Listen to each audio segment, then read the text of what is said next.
మద్దతుగా ఉంటాము, మీ అభివృద్ధి కోసం పనిచేస్తాము, మీ సంక్షేమం కోసం పనిచేస్తాము అని చెప్పేటువంటి ఉద్దేశం అక్కడ ఆ విధంగా ఆ అంశాన్ని పరిశీలించాలి. ఓకే, జనరల్గా ఈరోజు తిరుపతిలో జరిగినటువంటి పీలేరులో జరిగినటువంటి మోదీ గారి సభలో కూడా మోదీ గారు కొంత స్వరం మార్చి మొన్న ఎలా అయితే మాట్లాడారు ఇప్పుడు కూడా అలాగే మాట్లాడారు.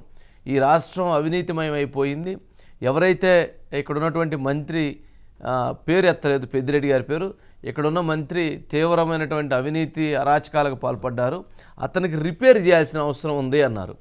మొన్న ఏమన్నా మెకానిక్లు వస్తున్నారు అని చెప్పని ఎవరన్నారు? ఢిల్లీ మెకానిక్లు వస్తున్నారు ఇక్కడికి, ఇక్కడ ఏం బాగు చేయడానికి ఏమీ లేదని చెప్పని జగన్మోహన్ రెడ్డి గారు అన్నారు. అందుకని ఏమన్నారు, మేము మెకానిక్లు అనుకో, మీకు రిపేర్ చేయడానికి మేము వచ్చామని చెప్పని దానికి మోదీ గారు పంచులు వేశారు. అదే మోదీ గారు చూసి మాట్లాడి లేదా ఇక్కడ మాట్లాడింది తెలుసుకొని మాట్లాడే పరిస్థితి అసలు ఏ కోశాన ఉండదు. ఎవరైతే మోదీ గారి వెనకాల ఉండేటువంటి స్ట్రాటజీ టీం ఏదైతే ఉండదో వాళ్ళు పాయింట్స్ ఇస్తారు. ఓహో, మోదీ గారు మాట్లాడి వెళ్ళిన తర్వాత ఇక్కడ ఉన్నటువంటి వాళ్ళు ఏం మాట్లాడారు, ఆ మాట్లాడినటువంటి సారాంశానికి అనుగుణంగా వాళ్ళు మళ్ళీ ఒక రిపోర్ట్ ఇస్తారు. వాళ్ళు బయలుదేరి వచ్చేటప్పుడు ఆ రిపోర్ట్ను తీసుకొని ఆ రిపోర్ట్ను మాట్లాడతారు. జనరల్గా జరిగేటువంటిది లేదంటే ఇక్కడ వాళ్ళు ఎవరు మాట్లాడారు, వీళ్ళు ఏం మాట్లాడారు అవన్నీ తెలుసుకొని మాట్లాడేటువంటి పరిస్థితి ప్రధానమంత్రి స్థాయిలో ఉండదు. ఏ ముఖ్యమైన నేతలకు ఎవరికి కూడా అంత టైం స్పెండ్ చేసే పరిస్థితి లేదు. ఓకే, ఇది ఓవరాల్గా జరుగుతుంది. సరే, ఇప్పుడు జగన్మోహన్ రెడ్డి గారు మాత్రం ఈరోజు తాడేపల్లి వరకే పరిమితం అయ్యారు. మోదీ గారి బయట ఉందా? మోదీ గారి మార్నింగ్ బయట ఉందా? प्लीज से लेकर दिल्ली तक डबल आर टैक्स की बहुत चर्चा हो रही है। ये डबल आर टैक्स माने आज तो तेलंगाना का बच्चा बच्चा जानता है। इसके पहले तेलुगु भाषा में ट्रिपल आर फिल्म आई थी। मुझे लोगों ने बताया कि डबल आर ने ఇది మార్నింగు ఇక్కడ తెలంగాణలో మాట్లాడినటువంటి బయట పీలేరులో కూడా మాట్లాడారు. పీలేరులో కూడా అక్కడ అంశానికి సంబంధించి మాట్లాడారు. సరే, ఈ సబ్జెక్ట్ వచ్చినప్పుడు తెలంగాణ సబ్జెక్ట్ వచ్చినప్పుడు మాట్లాడదాం. ఇది సరే, ఈరోజు ఓవరాల్గా జరిగినటువంటి దాంట్లో మోదీ గారు ఆ మెసేజ్ ఇచ్చారు, డబుల్ ఇంజన్ సర్కార్, ఇక్కడ రెండూ కలిపి మోదీ బీజేపీ టీడీపీ కలిసి రాబోతున్నటువంటి, జనసేన కలిసి రాబోతున్నటువంటి సర్కార్, ఈ డబుల్ ఇంజన్ సర్కార్ని రాష్ట్రం కేంద్రం కలిపి నడవబోతున్నటువంటి సర్కార్ని మీరందరూ కూడా ఆశీర్వదించండి, మీరందరూ మద్దతు తెలియజేయండి, మేము అండగా ఉంటామని చెప్పని అక్కడ కూడా ప్రసంగించారు. సరే, ఈరోజు ఇటు మోదీ గారి సభ జరుగుతుంది, చంద్రబాబు నాయుడు గారి సభలు జరిగినాయి, పవన్ కళ్యాణ్ గారి సభలు జరిగినాయి. కానీ ఈరోజు జగన్మోహన్ రెడ్డి గారు తాడేపల్లి వరకే పరిమితమయ్యారు. ఎందుకు జగన్మోహన్ రెడ్డి గారు తాడేపల్లి వరకే పరిమితమయ్యారు? ఇది చాలా ముఖ్యమైనటువంటి అంశం. ఓకే, సరే, దాంట్లో వెళ్ళబోయే ముందు దీనికి సంబంధించి ఎవరున్నారు రోడ్ షోకి సంబంధించి లైవ్లో? అనిల్ ఉన్నారు సార్. అనిల్ ఉన్నారా, మురళి ఉన్నారా? అనిల్ ఏంటి ముగ్గురు ర్యాలీ అంటే అక్కడేమీ స్పీచ్ లేదు లేదా ఏమీ లేదు, కానీ విజయవాడ సెంటర్లో 2-3 కిలోమీటర్లు వాళ్ళిద్దరూ ముగ్గురు కలిసి వాళ్ళు ప్రయాణం చేయటం అంటే ఆ ప్రయాణం చెప్పినటువంటి ఉద్దేశాన్ని ఏ రకంగా అర్థం చేసుకోవాలి, ఏ రకంగా చూడాలి? అంటే కూటమి యొక్క ఐక్యతకు, కూటమి యొక్క గెలుపుకు, కూటమి యొక్క లక్ష్యానికి నిర్దేశిస్తూ కూడా జరిగిన ర్యాలీగా దీన్ని చూడాలి.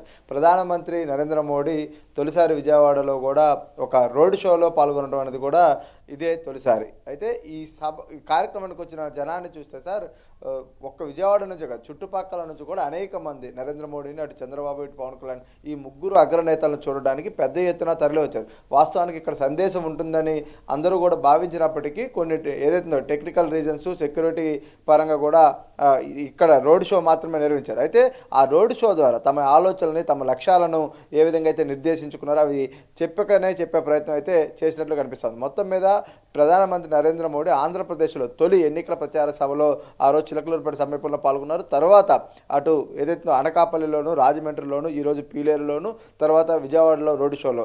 అయితే మొత్తానికి ప్రధానమంత్రి ఏ స్థాయిలో ఇక్కడ పాల్గొంటున్నారనేది మనం ఒకసారి పరిశీలిస్తే ఎన్డీఏ కూటమి తరపున ఆయన బిగ్ క్యాంపెయిన్ కూడా చేస్తున్న పరిస్థితి. తర్వాత దేశంలోనూ రాష్ట్రంలోనూ డబుల్ ఇంజన్ సర్కార్ కనుక అమలు అయితే బీజేపీ పాలిత రాష్ట్రాల్లో ఏ విధంగా పురోగతి ఉందో అదే పురోగతి ఆంధ్రప్రదేశ్లో సాధ్యమవుతుందని చెప్పే ప్రయత్నం.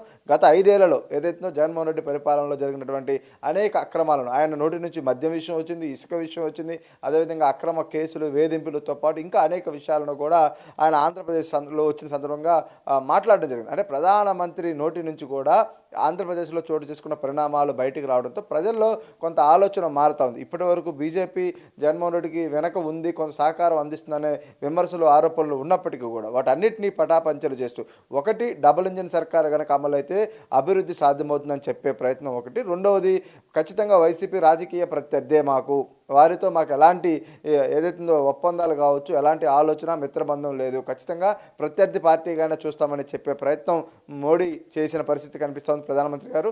ఇక టీడీపీ, జనసేన మొదటి నుంచి కూడా బీజేపీని కలుపుకొని బలంగా ముందుకెళ్లాలన్న ఆలోచనతో 2014లో ఏ విధంగా కూటమి విజయం సాధించాయో 2024లో కూడా ఖచ్చితంగా అంతకంటే బలమైన విజయాన్ని సొంతం చేసుకొని అటు కేంద్రంలోనూ ఇటు రాష్ట్రంలోనూ ఎన్డీఏ పరిపాలన ద్వారా ఆగిపోయిన ఆంధ్రప్రదేశ్ అభివృద్ధిని ముందుకు తీసుకెళ్లాలన్న ఆలోచనతో కూడా చాలా బలంగా పవన్ కళ్యాణ్, చంద్రబాబు నిర్ణయించుకున్న తర్వాత బీజేపీని ఒప్పించి వారితో కలిసి ముందుకు నడుస్తున్న పరిస్థితి కనిపిస్తోంది. అయితే కూటమి ఇమేజ్ కూడా అటు ప్రధానమంత్రి మోడీ సభలతో కావచ్చు, అదేవిధంగా కేంద్ర హోంమంత్రి అమిత్ షా కావచ్చు, చంద్రబాబు, పవన్ కళ్యాణ్ ఈ సభల ద్వారా ఒక్కసారిగా హైప్ పెరుగుతుంది.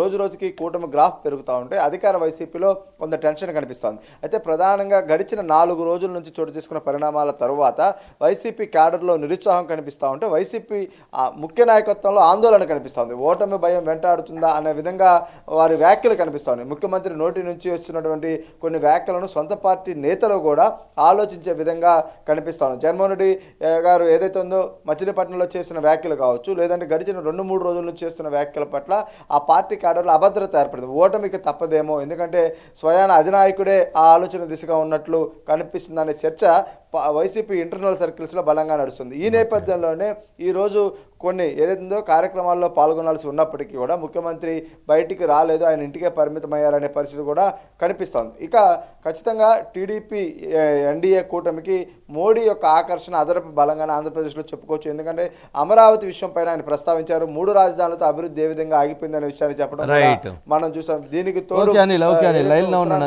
రైల్వే యోజన అంశం